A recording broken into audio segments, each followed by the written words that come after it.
우리는 집이나 차를 사기 위해서 또는 사업이나 투자를 위해서 큰 돈이 필요할 때 은행, 카드사, 캐피탈사와 같은 금융기관을 찾아가 필요한 돈을 빌립니다.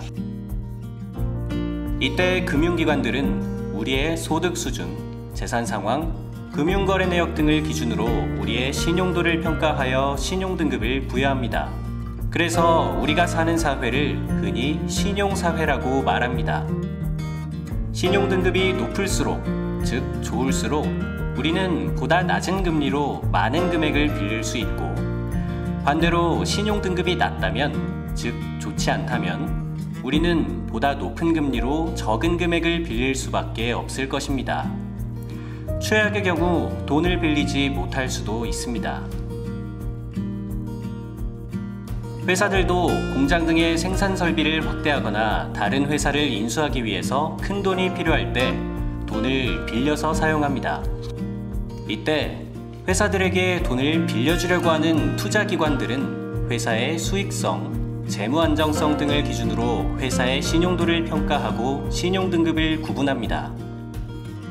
회사들 역시 신용등급이 높을수록 보다 낮은 금리로 많은 금액을 빌릴 수 있습니다. 반대로 신용등급이 낮은 회사들은 보다 높은 금리로 적은 금액을 빌릴 수밖에 없을 것입니다. 최악의 경우 돈을 빌리지 못할 수도 있습니다.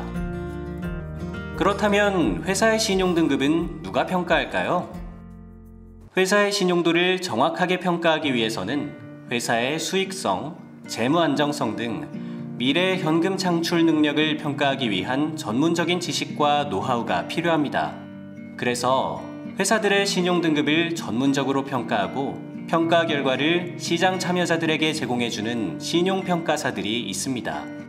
글로벌 3대 신용평가사로는 무디스, S&P라고 주로 불리우는 스탠다드 앤 푸어스, 그리고 피치가 있습니다. 세 개 평가사 모두 미국에 본사를 두고 있고 100년 이상의 긴 역사를 보유하고 있습니다. 글로벌 3대 신용평가사들은 전 세계 다양한 회사 및 기관들의 신용등급을 전문적으로 평가하고 있습니다. 국내 회사들의 신용등급을 주로 평가하는 국내 3대 신용평가사로는 한국기업평가, 한국신용평가, 나이스신용평가가 있습니다. 세 개 평가사 모두 1980년대에 설립되어 30에서 40년 동안 국내 회사 및 기관들의 신용등급을 전문적으로 평가하고 있습니다.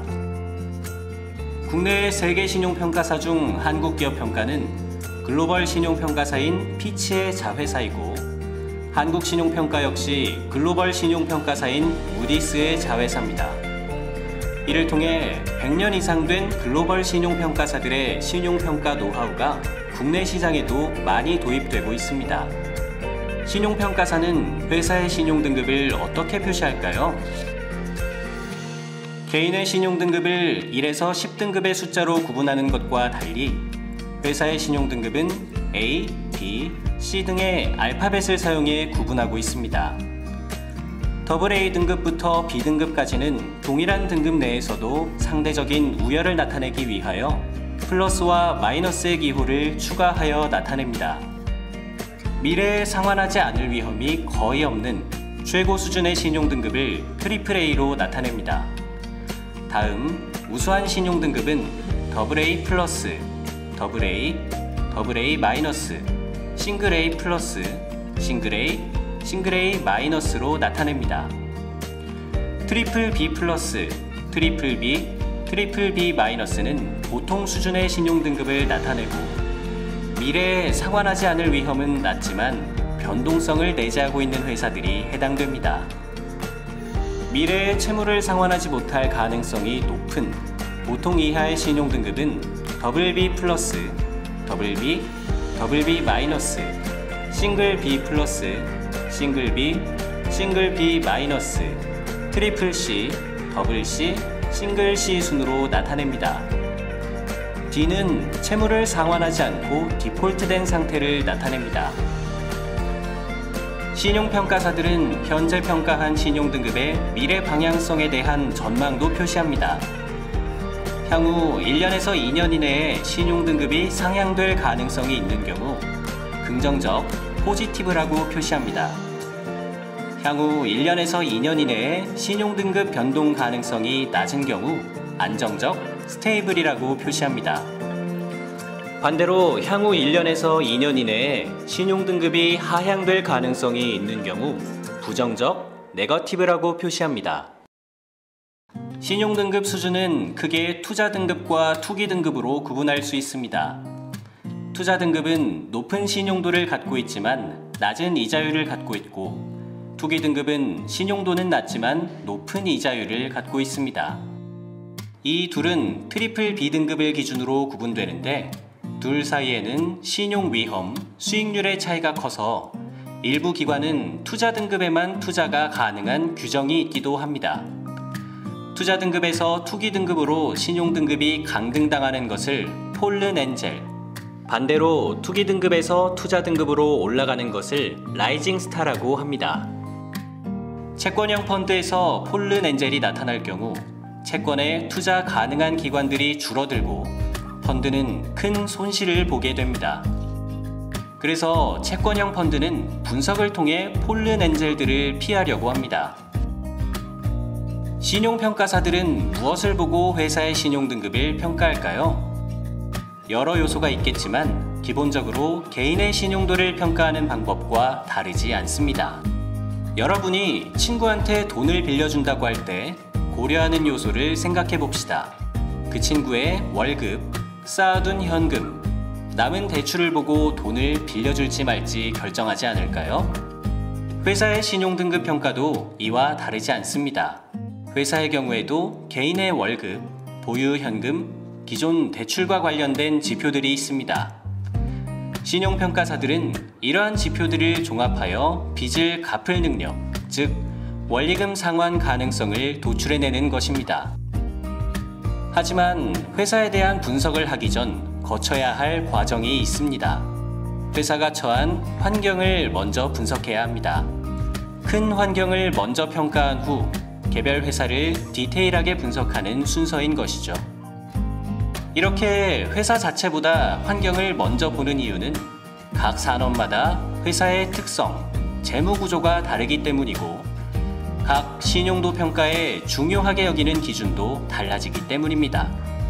경영 환경 분석을 끝냈다면 개별 회사를 살펴볼 차례입니다. 개별 회사를 분석할 때는 사업, 재무 분석과 동시에 미래 시나리오를 가정하여 분석하는 과정을 거칩니다. 사업 분석은 사업 특성과 시장 점유율들을 평가하는 과정입니다. 재무 분석은 신용평가에서 핵심이 되는 부분이니까 조금 더 자세하게 살펴보겠습니다. 신용평가 관점에서 회사의 재무를 분석할 때는 수익성, 유동성, 안정성 등을 주로 확인합니다. 이는 개인으로 비유하자면 각각 월급이 얼마나 높은지, 현금을 얼마나 가졌는지, 기존 빚이 얼마나 많은지에 해당한다고 할 수 있습니다. 산업마다 중요하게 보는 부분은 다릅니다만 신용도 평가 시에는 수익성보다 안정성과 유동성을 중요하게 보는 경향이 있습니다. 지금까지 신용등급을 어떻게 평가하는지를 살펴봤는데요. 실제 신용등급을 도출하는 과정을 전체적으로 살펴보도록 하겠습니다. 신용등급 평가 과정은 앞서 말한 수익성, 유동성, 안정성 등 여러 데이터들을 신용평가 모델에 넣는 것으로 시작합니다. 이로부터 나온 평가 방법론 모델 결과에 산업 요소, 향후 전망 등 데이터로 표현 불가능한 여러 정성적 요소를 반영해 자체 신용도를 산출해냅니다. 그 다음은 외부 지원 가능성을 반영합니다. 실제로 대형 재벌 그룹의 중요 자회사라면 그룹의 지원 가능성을 반영하여 신용등급을 좀 더 높여주는 경우가 많습니다.